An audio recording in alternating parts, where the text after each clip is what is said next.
ओम नमः शिवाय। नमस्कार दोस्तों, आपके अपने चैनल प्योरिटी ऑफ लाइफ में मैं नीलम शुक्ला आपका बहुत बहुत स्वागत करती हूँ। दोस्तों, आज की वीडियो में आप जानेंगे कि वैशाख मास की अमावस्या तिथि कब है, अमावस्या तिथि कब प्रारंभ होगी, कब समाप्त होगी, और बहुत से भक्त हैं जो अमावस्या का व्रत धारण करते हैं, तो उन्हें अमावस्या का व्रत कब धारण करना है। पितरों के निमित्त दान, तर्पण, श्राद्ध कर्म इत्यादि करना चाहते हैं तो वो कब करना चाहिए। और हाँ, आज के दिन गंगा स्नान का और दान करने का विशेष महत्व होता है। तो गंगा स्नान करने का और दान देने का शुभ मुहूर्त क्या है, वैशाख मास की अमावस्या पर हमें क्या करना चाहिए, क्या नहीं करना चाहिए, और कौन सी ऐसी गलतियां हैं जो आज के दिन हमें भूल से भी नहीं करनी चाहिए। कौन से ऐसे कार्य हैं जो अगर हम वैशाख मास की अमावस्या तिथि पर करते हैं तो निश्चित ही पितरों की कृपा से हमारे जीवन की परेशानियां समाप्त होती हैं और माँ लक्ष्मी का स्थिर वास हमारे घर में होता है। और हाँ, जैसे कि इस बार जो अमावस्या है उसी दिन ग्रहण भी लग रहा है, तो सूर्य ग्रहण कब से कब तक रहेगा और इस समय में आपको किन बातों का ध्यान करना चाहिए, सूतक काल का समय क्या होगा, ये सभी जानकारी आपको आज की वीडियो में मैं शेयर करने वाली हूँ। तो वीडियो को पूरा जरूर देखिए और अगर आपको आज की वीडियो अच्छी लगे तो इसे लाइक भी जरूर कीजिए, शेयर भी जरूर कीजिए फैमिली फ्रेंड्स के साथ। और चैनल पर पहली बार आए हैं, अगर अभी तक आपने चैनल को सब्सक्राइब नहीं किया है तो आज की वीडियो अगर आपको अच्छी लगे तो चैनल को सब्सक्राइब जरूर कर लीजिए और बेल बटन को भी प्रेस कर लीजिए। तो इससे ये होगा कि इस चैनल पर जो भी नई वीडियो अपलोड होंगी उनकी नोटिफिकेशन आपको सही समय पर प्राप्त होगी। दोस्तों, शास्त्रों के अनुसार अमावस्या तिथि पितरों को समर्पित होती है और माँ लक्ष्मी को भी अमावस्या तिथि बहुत प्रिय होती है और कई स्थानों पर वैशाख मास की अमावस्या के दिन सत्तू का दान दिया जाता है। इसलिए कई स्थानों पर इस अमावस्या को सतुआई अमावस्या भी कहा जाता है। इस अमावस्या पर पितृदोष और काल सर्पदोष से मुक्ति पाने के लिए पितरों के नाम से ब्राह्मण को भोजन कराना चाहिए और भोजन में से कुछ भाग कौवे को, गाय को या कुत्ते को भी जरूर देना चाहिए। जैसे कि अमावस्या तिथि पर आपके घर में जो भी भोजन बनता है उसमें से गाय, कुत्ते और कौवे के निमित्त भोजन जरूर निकलना चाहिए और ब्राह्मण को भी भोजन कराना चाहिए। अब मान लीजिए कि आप किसी ब्राह्मण को भोजन नहीं करा पाते हैं तो ब्राह्मण के निमित्त भोजन की कच्ची सामग्री का दान कर सकते हैं, दक्षिणा का दान कर सकते हैं, मतलब धन का दान कर सकते हैं, वस्त्रों का दान कर सकते हैं, फलों का दान कर सकते हैं। मतलब अपनी इच्छा के अनुसार, अपनी सामर्थ्य के अनुसार कुछ न कुछ दान आज अवश्य करना चाहिए। अपने पितरों को स्मरण जरूर कीजिए, पितरों के निमित्त दीप दान कीजिए। वैशाख मास की अमावस्या पर जल का वितरण करना, मतलब लोगों को पानी पिलाना बहुत श्रेष्ठ माना जाता है। ऐसे में आप चाहें तो राहगीरों के लिए जल का वितरण कर सकते हैं, पशु पक्षियों के लिए पानी की व्यवस्था कर सकते हैं। इसके अलावा पशुओं के निमित्त आप चाहें तो चारे की व्यवस्था कर सकते हैं। इसी प्रकार से पक्षियों के लिए दाना भी आप अपनी छत पर या फिर किसी भी खुले स्थान पर डाल सकते हैं। और वैशाख मास की अमावस्या पर चींटियों के निमित्त भी शक्कर और आटा जरूर डालना चाहिए। तो देखिए, अपनी सामर्थ्य के अनुसार आप किसी भी प्रकार से दान अवश्य कीजिए, जितना भी आपसे संभव हो और जिस भी प्रकार से संभव हो। वैशाख मास की अमावस्या तिथि प्रारंभ हो रही है 19 अप्रैल को सुबह 11:23 पर और समाप्त होगी 20 अप्रैल को सुबह 9:41 पर। तो ऐसे में जो अमावस्या तिथि सूर्योदय कालीन होती है वो 20 अप्रैल को हमें प्राप्त हो रही है। तो जो भक्त गंगा स्नान करना चाहते हैं, किसी पवित्र नदी में स्नान करना चाहते हैं या फिर घर में भी गंगा जल मिश्रित जल से आप स्नान कर सकते हैं। अमावस्या का जो स्नान है वो 20 अप्रैल 2023 को यानी कि गुरुवार के दिन किया जाएगा। तो अमावस्या तिथि के दिन सुबह जल्दी उठ जाइए, मतलब ब्रह्म मुहूर्त में ही गंगा स्नान किया जाता है। तो ब्रह्म मुहूर्त में उठकर और नित्य कार्यों से निवृत्त होकर आप चाहें तो किसी पवित्र नदी में स्नान करने जा सकते हैं और अगर ऐसी सुविधा नहीं है तो अपने घर में भी गंगा जल मिश्रित जल से आप स्नान कर सकते हैं।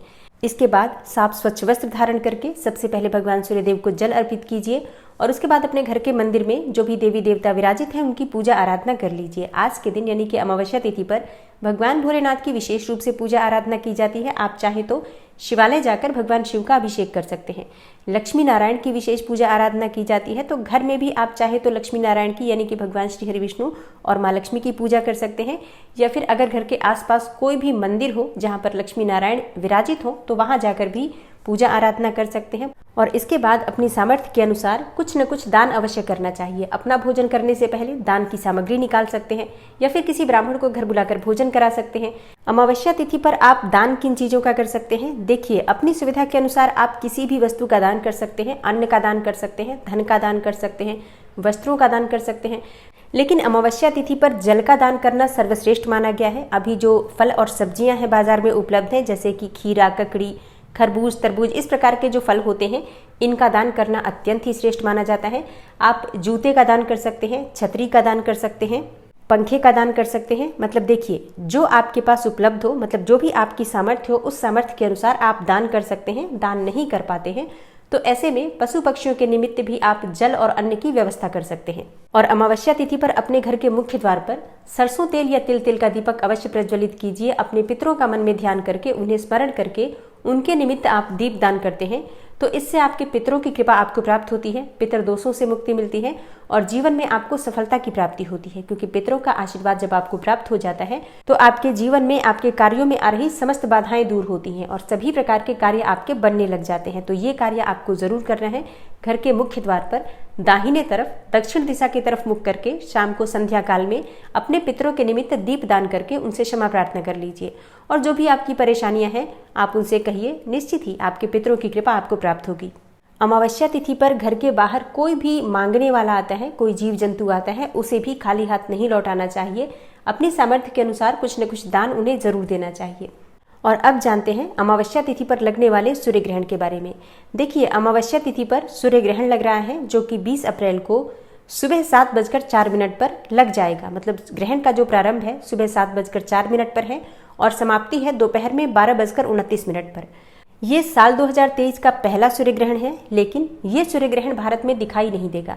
तो जैसे कि जब सूर्य ग्रहण लगता है तो उससे 12 घंटे पहले सूतक लग जाता है और सूर्य ग्रहण समाप्ति के साथ ही सूतक भी समाप्त होता है। तो इस बार जो सूर्य ग्रहण है सुबह 7:04 पर लगेगा, लेकिन क्योंकि भारत में सूर्य ग्रहण दिखाई नहीं दे रहा है इसलिए यहाँ पर सूतक भी मान्य नहीं होगा। तो जैसे कि सूर्य ग्रहण के नियम के अनुसार गर्भवती महिलाओं को विशेष रूप से ध्यान रखना चाहिए। इस समय में गर्भवती महिलाओं को सोना नहीं चाहिए, कोई भी धारदार चीज का प्रयोग नहीं करना चाहिए, जैसे कि चाकू, छुरी, कैंची इत्यादि कोई भी चीज गर्भवती महिलाओं को न तो इनका प्रयोग करना चाहिए और न ही इनसे किसी चीज की कटाई या फिर सिलाई करनी चाहिए। तो गर्भवती महिलाओं को विशेष रूप से सूर्य ग्रहण के समय में सावधानियां रखनी चाहिए। लेकिन जैसा कि मैंने आपको पहले ही बताया, इस बार जो ग्रहण है भारतवर्ष में दिखाई नहीं देगा, इसलिए इसका सूतक मान्य नहीं होगा और सूतक मान्य नहीं होगा, ग्रहण मान्य नहीं होगा। तो फिर ऐसे में किसी भी प्रकार की सावधानी रखने की गर्भवती महिलाओं को या किसी को भी आवश्यकता नहीं है। मतलब जैसे आप हमेशा रहते हैं बिल्कुल उसी प्रकार से अमावस्या तिथि पर भी आप रह सकते हैं। पूजा पाठ जो भी आप करते हैं अमावस्या तिथि के अनुसार आप कर सकते हैं। अगला जो कार्य होता है विशेष रूप से जो किया जाता है ग्रहण काल में, मंत्रों की सिद्धि का कार्य। क्योंकि ग्रहण काल में जपे गए मंत्रों का प्रभाव बहुत अधिक होता है। ग्रहण काल में जो भी हम मंत्र जप करते हैं उसका प्रभाव हजारों गुना होकर हमें प्राप्त होता है और कोई भी मंत्र आप जपते हैं तो बहुत शीघ्र सिद्ध हो जाता है। ये सूर्य ग्रहण का प्रभाव होता है। लेकिन इस बार सूर्य ग्रहण भारत में दिखाई नहीं देगा, इसलिए मंत्र सिद्धि इत्यादि कार्य जो होते हैं वो भी नहीं किए जा सकते हैं। क्योंकि जहां पर ग्रहण दिखाई नहीं देता है वहां पर उसका प्रभाव भी मान्य नहीं होता है। तो इस बार का सूर्य ग्रहण भारतवर्ष में दिखाई नहीं देगा, इसलिए मान्य भी नहीं होगा। तो किसी भी प्रकार की किसी भी सावधानी को रखने की आवश्यकता नहीं है। तो वैशाख मास की अमावस्या और सूर्य ग्रहण से संबंधित जो भी जानकारी मैंने आपसे शेयर की है, उम्मीद करती हूँ आपके लिए उपयोगी होगी। और आने वाली वीडियो में अक्षय तृतीया से संबंधित जानकारी आपसे शेयर करने वाली हूँ। इसके अलावा भी अगर कोई विशेष वीडियो आप देखना चाहते हैं तो कमेंट बॉक्स में जरूर लिखिए। मिलती हूँ मैं आपसे अगली वीडियो में, तब तक के लिए नमस्कार।